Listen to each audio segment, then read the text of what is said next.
नमस्ते विद्यार्थी मित्रांनो, आपण आज इयत्ता 6वीतील विषय मराठी पाठ 16वा सफर मेट्रोची हा पाठ पाहायचा आहे।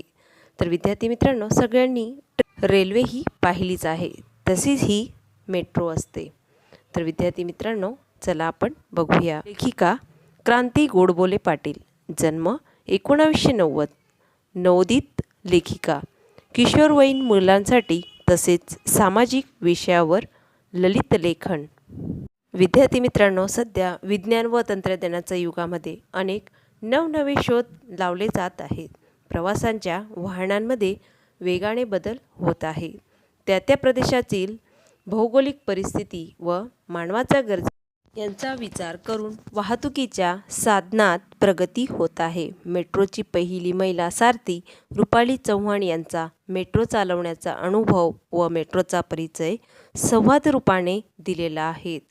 वंगमय या मासिकेतून हा संवाद घेतला आहे। तर विद्यार्थी मित्रांनो, आपण हा संवाद बघूया। विद्यार्थी मित्रांनो, मुंबईत मेट्रो ट्रेन सुरू झाली आणि त्यातून प्रवास करण्यासाठी खूपच झुंबड उडाली। मेट्रो ट्रेन खरोखरच अजब आहे। प्लॅटफॉर्मवर चढण्यासाठी आणि उतरण्यासाठी सरकते जिने, टोकन टाकताच उघडणाऱ्या झडपा, मेट्रोच्या डब्यांचे आपोआप उघडणारे बंद होणारे दरवाजे आणि वातानुकूल स्वच्छ डबे, झूम वेगात धावणारी ही गाडी, पावसाळ्यात उड्डाणपूलवरून मेट्रोतून प्रवास करताना ढगातून तरंगत जात असल्याचा अनुभव येतो। बोगद्यातून जाताना जगाशी संबंध तुटल्यासारखा भास होतो। या आधुनिक मेट्रोतून प्रवास करून आल्यावर काही प्रश्न मनात आले। रुपाली चव्हाण यांच्याशी साधलेला हा संवाद आणि त्या मेट्रो चालवणाऱ्या पहिल्या महिला सारथी ठरल्या आहेत। विद्यार्थी मित्रांनो, त्यांची मुलाखत घेण्यात आली त्यावेळेसचे विचारले गेलेले हे प्रश्न मेट्रो पायलट होण्यासाठी तुम्ही काय काय प्रयत्न केले आणि कोणता अभ्यास केला? रुपाली: मी कोकणातील सिंधुदुर्ग जिल्ह्यातील मुलगी। सिंधुदुर्ग शिक्षण प्रसारक मंडळाच्या अभियांत्रिकी महाविद्यालयातून इंजिनियर झाले। मेट्रो पायलट होण्यासाठी इंजिनियर व्हावे लागते, एवढेच नाही तर चाचणी परीक्षा पास व्हावे लागते। ही चाचणी खूपच अवघड असते। तसेच पुढचा प्रश्न आहे, फक्त परीक्षा पास झालात की तुम्हाला पायलट म्हणून मान्यता मिळते का? रुपाली: नाही, यानंतर उमेदवाराची मानसिक आणि शारीरिक चाचणी घेतली जाते। या सर्व चाचण्यात पास झालात की मग मुलाखत घेतली जाते। मुलाखतीमध्ये निवड झाल्यास मग मेट्रो चालवण्याचे 1 वर्षाचे प्रशिक्षण दिले जाते। मगच तुम्ही मेट्रोचे पायलट बनू शकतात।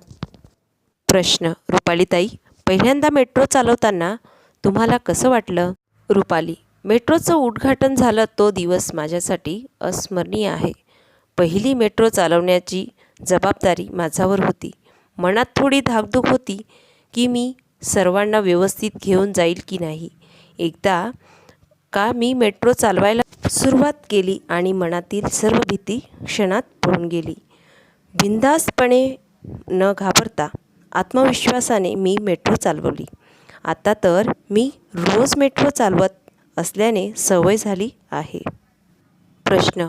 मेट्रोच्या उद्घाटनाचा दिवस तुमच्यासाठी अस्मरणीय का होता?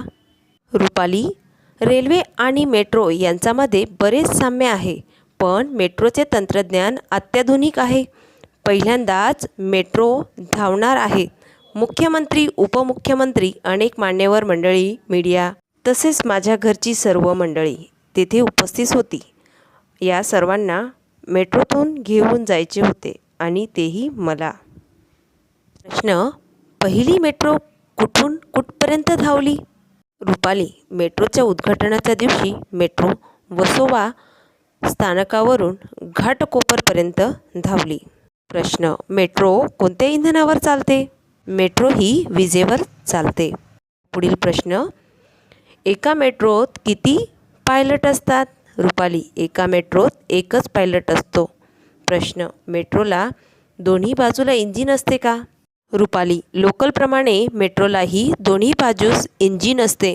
मेट्रो ट्रेन फक्त 4 डब्याची असते। मेट्रोला स्वतःची कारशेड असते. घाटकोपरहून वसोव्याला मेट्रो पोहोचली की ती कारशेडमध्ये जाते. तिथे पायलट उतरून घाटकोपरच्या दिशेने इंजिनियर असलेल्या कॅबिनमध्ये येतात. मग मेट्रो घाटकोपरच्या दिशेने नेतात. प्रश्न: मेट्रोला एका वेळी साधारण किती प्रवासी प्रवास करू शकतात? रुपाली: मेट्रोत एकेवेळी साधारणतः 1500 प्रवासी प्रवास करू शकतात.